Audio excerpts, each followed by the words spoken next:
Nous sommes là pour informer non seulement les entreprises et le monde économique, mais aussi évidemment le grand public.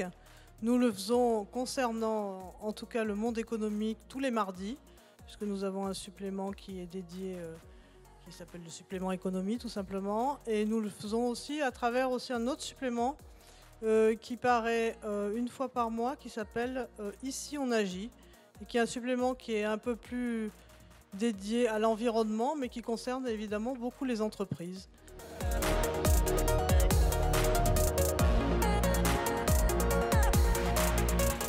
Un taux de chômage bas, c'est le signe d'une bonne dynamique économique, et c'est vrai que si c'est associé aux difficultés de recrutement, c'est aussi parce que l'emploi se porte bien. Et c'est vrai que le département de l'Ain a une dynamique depuis le post-Covid qui est une très belle dynamique, puisqu'on a à la fois une augmentation forte des recrutements.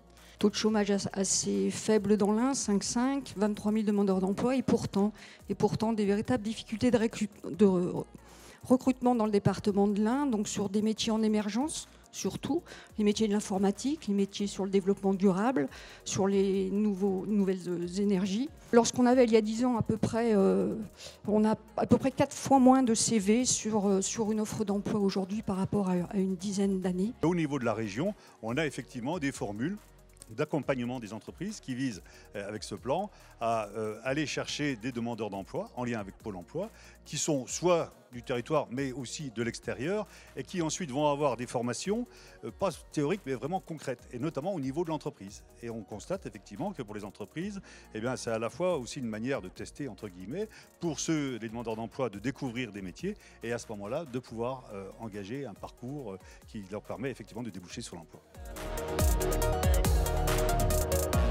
Consomme de l'hydrogène, on est le plus gros consommateur d'hydrogène de l'Ain, et donc là aussi on a l'opportunité à l'horizon de 2 ans de basculer sur de l'hydrogène vert ou de l'hydrogène gris grâce aux projets qui sont à proximité de notre usine, donc à Étré notamment. Ce pré-diagnostic, qui est un état des lieux, on va dire, des consommations d'énergie, vise à sensibiliser donc les entreprises et de réaliser un bilan sommaire de ces consommations d'énergie, et surtout d'identifier les postes de consommation sur lesquels il faut travailler et il faut aller plus loin, les mettre en relation avec des experts. En 2017, on s'est rapproché de Jérôme qui nous a proposé donc cette démarche de réalisation du pré-diagnostic, ce qui nous a permis dans un premier temps donc de faire un premier constat de nos consommations. En même temps que cette réflexion de bâtiment, on a profité de l'occasion pour installer des panneaux solaires sur les toitures et puis couvrir des surfaces de parking avec des ombrières. On est dans une constante recherche d'équilibre entre deux plateaux de balance où d'un côté il y a le salarié ou le travailleur non salarié mais qui travaille, donc n'importe quelle personne de l'entreprise, il faut qu'elle aille bien. Donc qu'elle ait un projet, qu'elle ait un engagement, etc. Et ça, aujourd'hui, il y a un manque là-dedans. Et puis de l'autre côté de la balance, eh ben, une entreprise qui doit faire un chiffre, qui doit augmenter son chiffre, c'est mieux. Voilà. Et le psychologue du travail, il est sur n'importe quelle intervention avec ces deux facteurs-là qu'il faut équilibrer, qu'il faut absolument passer au-delà des barrières qu'on a tous. Aujourd'hui, ce qui est très important, autant pour les managers, je crois, chefs d'entreprise, créateurs et même pour les collaborateurs, c'est de retrouver du sens. Parce que le Covid, pendant ces longs mois, on a cogité, on a repensé au sens qu'on donne déjà à notre vie personnelle. Et forcément, ça a un impact aussi sur la manière dont on veut travailler aujourd'hui. Je crois que les grands enjeux à l'avenir, qu'ils soient énergétiques, économiques, écologiques, sont vraiment quel sens on a envie de donner et ce qu'on a envie de laisser à nos enfants. L'Ain est vraiment une terre où l'on produit, où on innove et où l'on crée de la richesse. Et cette richesse, elle est très importante. Ce label Origina, c'est aussi un label, je le disais, de promotion territoriale. C'est un label identitaire. Ça met la notoriété de l'Ain en avant.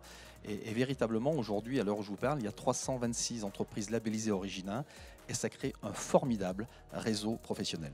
Ce nouveau paradigme, en tout cas de l'éco-responsabilité, de l'économie circulaire, c'est aussi une manière à nouveau de faire rêver nos jeunes. d'envisager en tout cas la consommation, la production d'une manière complètement différente. Et on a des entreprises aujourd'hui qui regardent devant, qui sont dans cette dynamique-là, et je pense qu'on a tout à y gagner. Ce trophée, c'était celui à la fois celui de l'audace et de l'attachement à un territoire et l'identité d'un territoire.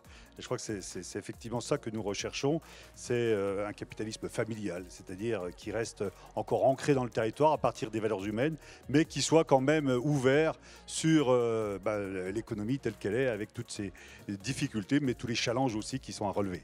La transmission pour moi a été simple parce que cela faisait déjà 13 ans que j'étais dans l'entreprise et avec mon père, nous sommes fusionnels, donc ça a été très simple. Ça s'est bien passé? Oui. Pour les personnes qui veulent transmettre leur entreprise, moi je conseillerais d'anticiper les choses et privilégier l'accompagnement. Le télétravail, finalement l'innovation, l'attractivité du territoire. Comment pourrions-nous faire tout ça sans finalement des réseaux de communication très haut débit? Et pour ça, finalement, Orange est là, soit sur ses propres infrastructures, soit en interconnexion avec le réseau d'initiatives publiques du SIEA. Donc voilà, et puis bien sûr, je ne sais pas si vous avez suivi, mais on développe de plus en plus la 5G sur le très haut débit et on est présent dans 19 des communes de l'Ain en 5G. On a fait cette croissance sur le développement durable, donc dans un projet de développement durable appliqué. À cette époque-là, l'entreprise était une entreprise atypique dans un monde inconscient. Et aujourd'hui, nous sommes une entreprise spécialiste dans un monde conscient. Il y a un grand changement. Réfléchir nos process de production, réfléchir à la recyclabilité de nos produits, réfléchir à renouveler nos chaleurs fatales de process. Et donc grâce à tout ça, on a pu économiser donc 58% des émissions de CO2 et 45% d'énergie, de réduction de consommation d'énergie.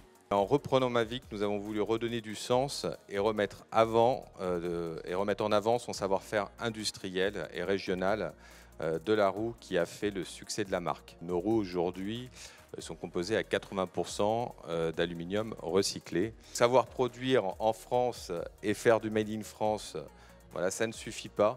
Nous devons avoir des industries plus vertes, moins consommatrices d'énergie, tout en restant compétitifs face à une concurrence qui fabrique en Asie. La chance que j'ai eue, c'est d'avoir une équipe derrière moi, une équipe de bons professionnels, engagés, investis, et c'est tous ensemble que nous avons travaillé. Derrière une crise, il y a toujours une reprise, et il faut se tenir prêt à remonter la pente. On vend uniquement des produits qui sont issus de la région et essentiellement des produits de l'Ain et du Rhône. D'ailleurs, on a été labellisé Saveurs de l'Ain dès nos débuts. Ça a un petit peu légitimé notre entreprise. Pour ma poule, l'idée est nue d'une problématique qu'on avait au quotidien de comment faire ses courses en local quand on manque de temps et comment rendre accessible le circuit court à travers une plateforme web qui soit simple, pratique et dynamique. Parasite, il y a un peu ce côté provocateur, mais l'idée là-dedans, c'est la symbiose du corps et de l'objet. On est très présent, on fabrique notamment beaucoup à Oyonnax et un petit peu au-dessus, on sort du département dans le Jura. À la fois notre ancrage régional et notre rayonnement un petit peu international, qui est quelque part la récompense de tout le travail qu'on fait localement ici. Voilà.